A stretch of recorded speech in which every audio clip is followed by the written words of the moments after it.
The Barbados National Art Gallery has been a promise made to local artists for decades. It came one step closer to fruition when the Barbados National Art Gallery Act was passed in 2009. That provided the legal framework for the establishment of a national art gallery, which would look to develop and maintain a collection of works of art. Block A at the Garrison has also been designated as the home of Barbadian art, but the gallery is yet to be created. The long wait has sparked protests led by artist Heather Dawn Scott. We'll hear from her and get a response from the Minister in the Prime Minister's Office with responsibility for culture, Senator Dr. Shantal Munro-Knight. We'll also get the view of a young creative on what the next generation of Barbadian artists need. All that ahead on this episode of In the Know with me, Krystal Hoyte.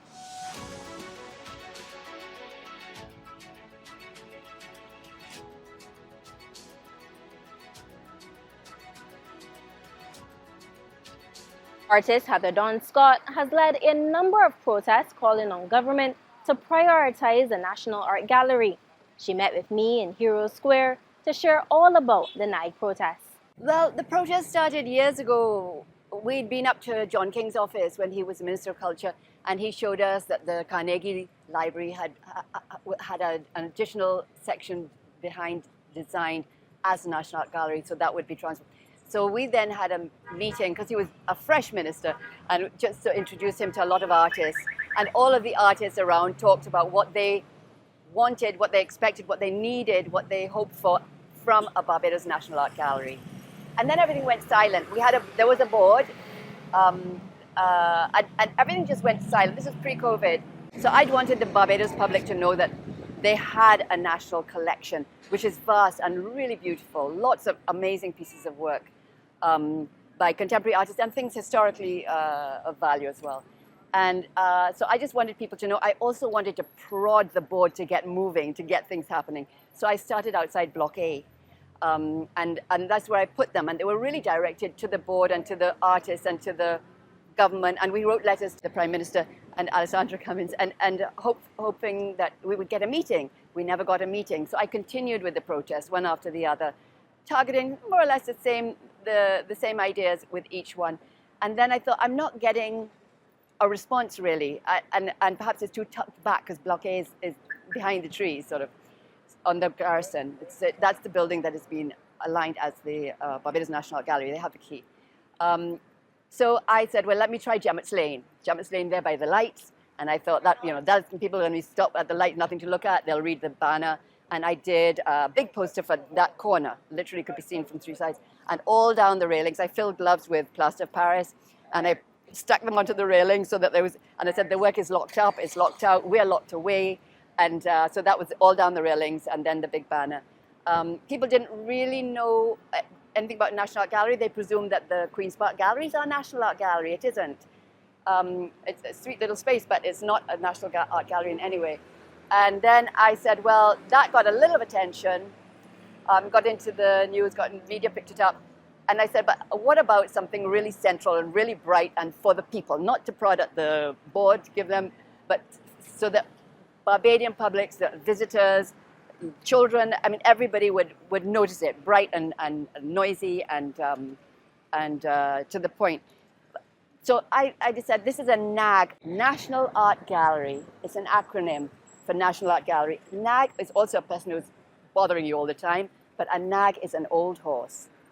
And an old horse no longer useful. And so it's like we have a collection, but nobody really cares about getting it out there. It's all hidden in the dark. It's useless. What's the point of having paintings stored in bubble wrap in the dark? And they belong to the people. They belong to the public. They belong to Barbadians. They belong to us, and we have no access to them. What will be needed? We know it's not just about a building. So what are the artists asking for? When you talk about National Art Gallery, it's completely different than museum. Museum is dealing with stuff in the past.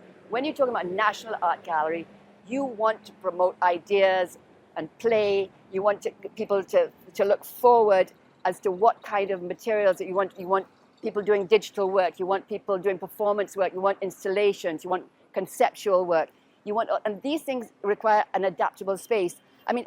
You could have an exhibition in a box, or you could have an exhibition where the whole building is used. So you need to have a space where the modules are mobile, they can be moved around. You must have things that you'll be able to hang from the ceiling. You should be able to hang heavy weights. People want to swing from the ceiling, then they let them swing from the ceiling. And you need a lot of electrical outlets that are covered. You need very adaptable lighting, so it's specific. So, because what we're doing now is, you have a big painting and then there are 2 spotlights on it. And it's not what the painting was about. It suddenly gives the painting a completely wrong meaning. So it's very specific. I'm not an architect, and even just an architect is not going to know what the future is going to require. And so you've got to get somebody who has trained specifically in making a very nimble but robust space, that will work. Is blockade a good space? No. Is that the ideal It location? isn't.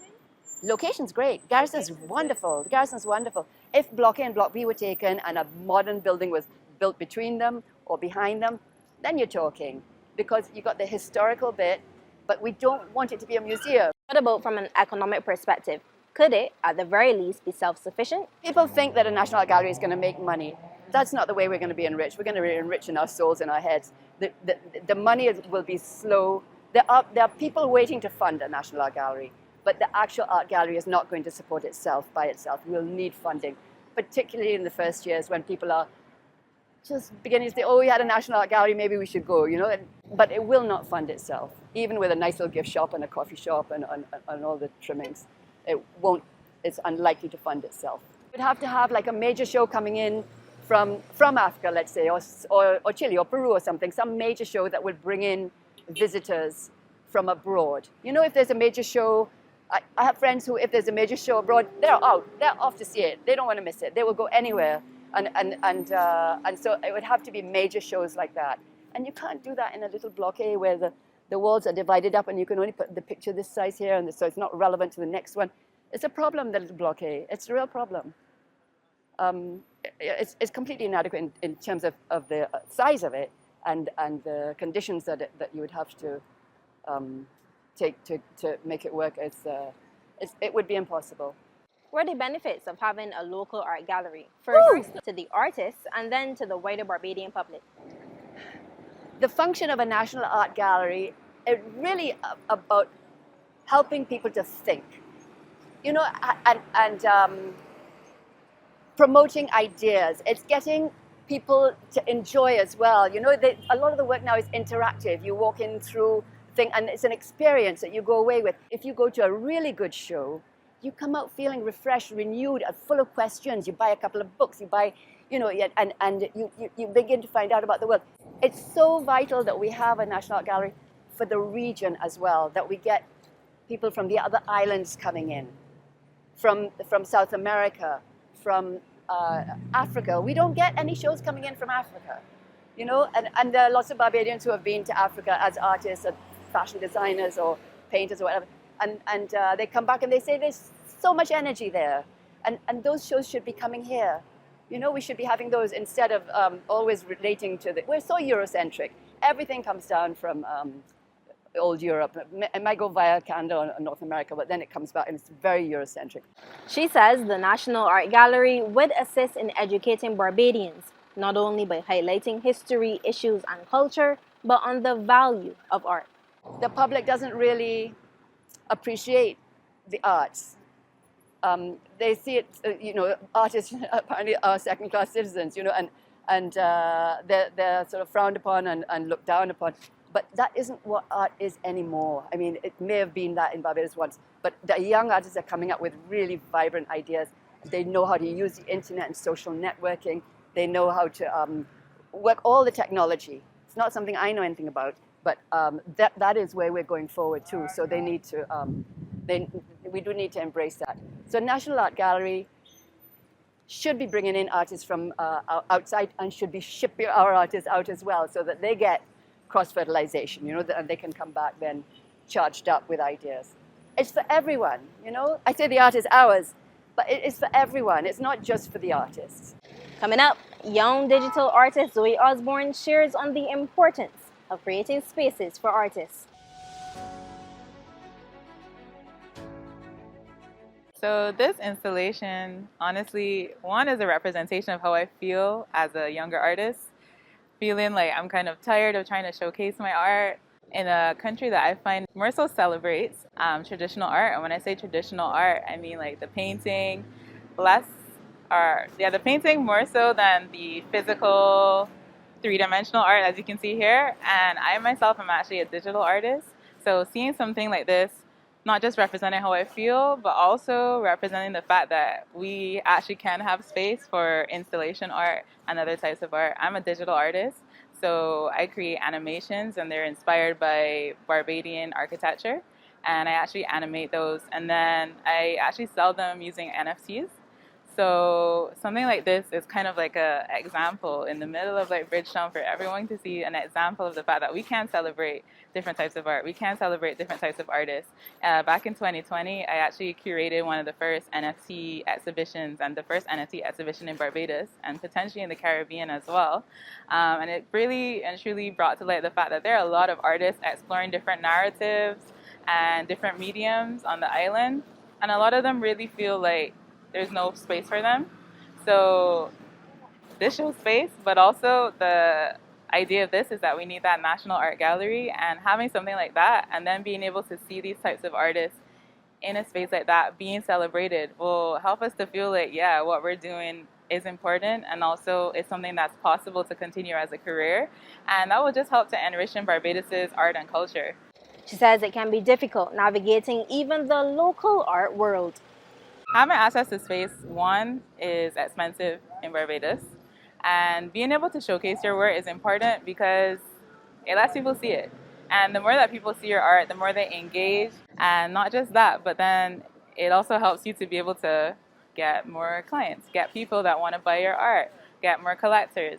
So it really and truly is necessary for an artist to be able to showcase their work. And the issue that we have right now is that to be showcased in a lot of the spaces, you are required to, maybe it's not on paper, but you know that you need to be showcasing a certain type of Barbados. So if it's not the palm trees, if it's not the beach, if it's not, I mean, I do shadow houses, there's nothing against it, but if it's not the typical way of like expressing yourself or showcasing your art, there's no space for you. If you're creating digital art, a lot of the times you're not getting invited into those spaces where you can really showcase your art and grow as an artist. So the issue is that young artists, they won't be able to develop their career without having that access to space.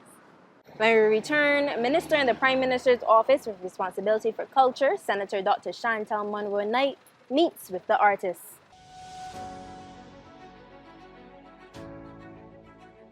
The minister responsible for culture met with the artists in Heroes Square just days after the protest piece was mounted. Following that meeting, she spoke with me on why it is important. I thought it was important that I come down and speak to them and understand fully what their concerns were, and then how we could work with them in order to facilitate. That's what we are. That's what we should be doing as a division. Yeah, that's a commitment that we have made to be more responsive, to reach out, and to make sure that when we set policy and do our work, it is directly responsive to the sector. We've met with some of the artists, and they've highlighted some of their challenges. What are some of the reasons that the National Art Gallery hasn't come to fruition as yet? Yeah, I mean, it's difficult. I mean, a number of reasons, we had COVID, there's the issue of funding, all of those things happen. But I think what we should focus on is what we're going to do from now on, right? Even before this protest took place, we'd actually met with the National Art Gallery 2 weeks ago, the entire board of the National Art Gallery, as a division, to sit down and also hear from them what were their concerns as well as a board, and then also develop a roadmap. So we've done that with them, and we've identified what were some of the key things that we need to be able to do along that roadmap. So one has to do with the actual vesting of Block A. So they actually have the keys to Block A. Government made that commitment. We just now need to do the formal thing, which is to vest the building. So I've committed to them that by the end of March, we will have that formal process and actually vest the building in the National Art Gallery. So that's one thing. The other thing as well that was a concern was whether or not the National Art Gallery could on its own go and raise its own resources. We've settled that with them. There is a process in place. The Division of Culture will support them through providing financial support for them to actually develop a fundraising plan that they can go out and engage people, and also as well set up a specific funding mechanism that will be transparent and allow investors to know that they can put their money safely and not have to worry about it, and that will be administered by an independent board. Right, so that's the second thing that we've agreed on that roadmap. The third thing as well that they were concerned about here is, again, in terms of the spaces that are available for artists, right, across the island. And that is something that we've committed to working on an ongoing basis with the National Art Gallery. We are also going to support the National Art Gallery in doing some additional outreach to the population, to the society, to heighten awareness of the importance, yeah, because we can have the space. We can provide all of this space, but if we don't, as a society, understand the importance of it, then the population doesn't buy in, yeah, and then it's just a physical space where people necessarily don't understand the importance. So we're going to also be working with them on that end as well. And you spoke about buy-in. Mm-hmm. There are many Barbadians that think that perhaps it shouldn't be the top of the agenda for government. Well, what do you say to that? Why is this important? Listen, we can deal with all of the issues of unemployment and the society still fracture, yeah? We can provide all of the social services and the society still fracture. If you look at the developed world, right, that's supposed to be our marker. Look at what's happening in America. Look what's happening in the UK, right? I mean, politically, socially, all of those things. So those countries are supposedly doing well and doing much better than we are, but the society is still fracturing. Culture is one of the key ways that we can ensure national identity, national consciousness. That helps us to understand that regardless of the fact that it is imperfect, that we don't have everything, but that as a society together, we can still be able then to overcome those challenges. So culture really is that undergirding force. And that is why we're putting as much emphasis on addressing the socioeconomic issues as we are in the context of culture. And I have to ask, what is being done to highlight local artists and support them financially? So much is being done, and I think one of the things that we have to do is to heighten the awareness of what's being done. So I'll talk about 4 big initiatives, right? So already people can apply to the Cultural Industries Fund, which provides $30,000 for you as seed money into any creative project right across the arts, right? So whether that is recording, whether that is dance, whether it's visual artists, whether that film, right across, you can apply, get that funding there, and it's a grant. Yeah, it's not a loan, it's a grant. So that's one avenue that's in there that provides direct resources as well. Secondly, the government has committed to the Queen's Park Transformation Project, which will then create essentially a hub for cultural arts in Queen's Park, where you will have artists in residence. There will be studios for dancers as well. There will be display sites for arts, as we've been talking about here, for visual artists as well. There will actually be sites where people can stand up and do their poetry. And we will create a full build out of a arts hub, and that ground will be breaking, I think, as well, either in March or in April. That project will start. The other thing I also want to talk about as well is the fact that in the context of the NCF has undertaken this year a number of training programs, again, right across the arts. We had recently a master class for leather crafts and also for crochet. We've just launched one again for basketry as well, and that has nothing to do with the plethora of community programs that we're doing in dance, in drama, teaching people how to write as well, plays, etc. So building the capacity. So 1, creative funds, providing actual resources. 2, providing physical spaces, and then 3, building capacity as well. Yeah, and then throughout our programming this year, in the context of the season of emancipation, one of the critical things that we are going to be doing is making sure that we put emphasis on bringing new voices and faces to the table. So we want to support those who have made it and are established, but we are also going to put emphasis on new and upcoming voices as well, and faces, like I said. So you will see through our programming new people from within the cultural sector that we will provide opportunities for in order to be able to participate. So lots happening in the cultural sector. Lots happening. And don't forget, we promised this year we're going to deliver the monument for you. That's going to be also as well in Hero Square. We're committed to that as well. As an exciting project for us. So that is also something else that Barbadians could look forward to as well. We also have, that will come on stream again in a really big way, a register of historic places as well. And so we are committed to, right across Barbados, identifying key sites that were either houses or places of residence for Barbadians, or specific areas where historical events happened, and making sure that we do work that actually emphasizes and reminds and educates Barbadians about those places and about those personalities as well. And that will also be happening through 2023. Thank you so much for making the time. No problem. The government has given the commitment that Block A will be vested by the end of the month. And while it is a start, there will be much needed from a design and economic perspective to see the realization of a national art gallery that meets the needs of today's artists. I'm Krystal Hoyte. Thank you for joining us.